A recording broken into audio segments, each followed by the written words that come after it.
দেখো বন্ধুরা, পাহাড়ে ঘোরার মজাটাই আলাদা। তো আজকে আসছি, ঠিক আছে, এনিম্যাল হেলথ সেন্টার। তো এটা হচ্ছে দেখতে পাচ্ছ।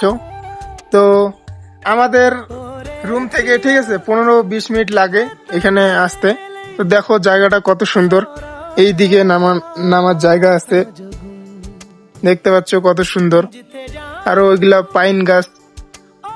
তো এখানে অনেক ঠান্ডা, ঠিক আছে, তার জন্য সুইটারটা পরছি। আর দেখতে পাচ্ছ সব দিকে পাহাড়।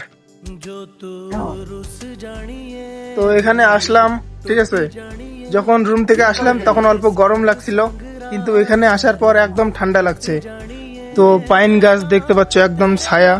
আর এই গাছের নিচে ঠান্ডা সব সময় থাকে, তার জন্য আমাকে ঠান্ডা লাগছে। তো জায়গাটাও অনেক সুন্দর, ঠিক আছে, দেখতে পাচ্ছ গাছগুলো কত বড় বড়। আর এটা হচ্ছে এনিম্যাল হেলথ সেন্টার। তো দেখা হচ্ছে নেক্সট ভিডিওতে। ওরে